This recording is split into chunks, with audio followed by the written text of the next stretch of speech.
হিফাজত করলো, আল্লাহ ওয়াদা করলেন, উলা 10 নম্বর আয়াত, উলাইকা হুমুল ওয়ারিসুন, তারাই হবে অধিকারী, আল্লাযীনা ইয়ারিসুনাল ফিরদাউসা হুম ফিহা খালিদুন, তাদেরকে আল্লাহ ওয়াদা করলেন ফিরদাউস জান্নাত দেবে।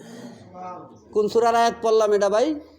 সূরা মুমিন 9 নম্বর আয়াতে কইছে আল্লাযীনা হুম আলা সালাওয়াতিহিম ইউহাফিজুন, সালাতকে তোমরা হিফাজত করো, উলাইকা হুমুল ওয়ারিসুন, তারাই হবে অধিকারী, আল্লাযীনা ইয়ারিসুনাল ফিরদাউসা হুম ফিহা খালিদুন, তাদেরকে আল্লাহ ফিরদাউস জান্নাত দিবেন। বলি সুবহানাল্লাহ। তাহলে ফিরদাউস জান্নাত কি নামাজের সাথে ওয়াদা করছে না শালু কাওয়ার পিন্দা 7 দিন পরে হাজিরা দিলে অল্লেগে ওয়াদা করছে? তো এই আয়াতে কইছে আল্লাহর জন্য সালাত হতে হবে, আর আল্লাহর জন্য সালাত 5 ওয়াক্ত দৈনিক। কয় ওয়াক্ত? 5 ওয়াক্ত বললে কয় ওয়াক্ত নেকি দিব কত দেখি?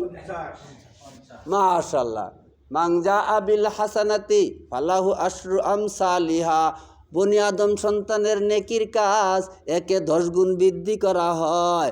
1 ওয়াক্ত নামাজ পড়লে 1-এ যদি 10 হয়, 5 ওয়াক্তে কত হয়? যে ব্যক্তি 5 ওয়াক্ত সালাত এহতেমাম গুরুত্ব জানিয়া হিফাজত করিল, ওই ব্যক্তিকে আল্লাহ তাআলা 50 ওয়াক্ত সালাতের সওয়াব দিবেন। বলি সুবহানাল্লাহ। এখন ভাই আল্লাহর জন্য আপনারটা হইছে? যারা 7 দিনে 1 ওয়াক্ত পড়ছে, মাঝে মাঝে পড়ছে, মাঝে মাঝে ছাড়ছে, এগোটা কি ভাই আল্লাহর জন্য হইছে? এরাও কিয়ামতের দিন যায় সেজদা করবার লেগে আল্লাহর এইবার তো উপায় নাই, যদি সেজদা না দেখাবার পাই তাহলে তো জাহান্নামে যাওয়ান লাগবো। চেষ্টা করতে করতে ভাই ঝাঁকি পারতে পারতে এমন ঝাঁকি দিব সেজদা করার জন্য, মাথা যায় মাটিত পড়বো, পা উপরে পড়বো, আল্লাহ তাআলা ফেরেশতাকে বলবো, এই দেখ এই মৃত্যু দুনিয়াতেও ফাঁকিবাজি করছে, টাউটারি করছে, অন কিয়ামতের মাঠে আয়াও আমার নামাজ দেখাবার চাইছে, মাথাটা যায় মাটিত পড়ছে, পাউডি উপরে। আল্লাহ ফেরেশতারে বলবো, এই এর অর্ধমুখী করি এই জাহান্নামে নিক্ষেপ করো। বলি নাউজুবিল্লাহ।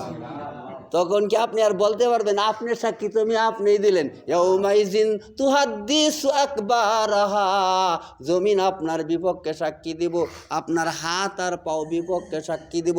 সূরা ইয়াসিন আয়াত নাম্বার 65। আল ইয়াউমান নাখতিমু আলা আফওয়াহিহিম ওয়া তুকাল্লিমুনা আইদিহিম ওয়া তাশহাদু আরজুলুহুম বিমা কানু ইয়াকসিবুন। হাত কথা বলবে সেই দিন আল্লাহর সামনে, মুখ বদ্ধ করে দেওয়া হবে। এই বেকুব দুনিয়া তো মিথ্যা কথা কইছে, পরকালে যাওয়া মিথ্যা কথা আল্লাহর সামনে করা শুরু করবো। আল্লাহ নামাজ তো পড়ছি, ওই যে 7 দিনে 1 ওয়াক্ত পড়ছে, চুরিও করে সিনাজুরিও দেখা, চুরিও করে সিনাজুরিও দেখা, ওই 7 দিনে 1 ওয়াক্ত পড়ছে। হ্যাঁ আল্লাহ নামাজ পড়ছি তো, পড়ছো ভালো করছো, দেখাও, করবার পায় না। মুখ দিয়ে যখন চাপা করা শুরু করছে, মিশা কথা কওয়া শুরু করছে, তো নাকতিম মুখটা কি করছে আল্লাহ সেলাই করে দিছে। হাত কথা বলে, পাও বলে, আল্লাহ হাত ঠিকই বলি আছে। এখন হাত আর পাও সাক্ষী দিল, মা দিয়ে সাক্ষী দিল, সে নিজেও সালাত আদায় করতে পারলো না, সেজদা করতে পারলো না। এখন কি সে লজ্জিত না? লজ্জিত না? এখন তার জায়গা কই? এখন কি আল্লাহরে দুষতে পারবো? হা ভাই আল্লাহরে দুষতে পারতো না কিয়ামতের দিন। অহনাও না তহনাও না, আল্লাহ নির্দোষী। আল্লাহ কি নির্দোষী? আল্লাহ জানায় দিছে। আল্লাহ জানায় দেওয়ার পর যদি আপনি মানেন, এই কোরআন হাদিসগুলো শোনার পরে যদি আপনি মনে করেন যে না আজ থেকে তওবা করলাম, অনুতপ্ত হইলাম, ভয় করলাম, অক্তমতে আজান হইলেই আমি মসজিদে যাই সালাত আদায় করবো, এই নিয়ত করলে করা যায় কি যায় না? সবাই মাশাআল্লাহ হাত নামান।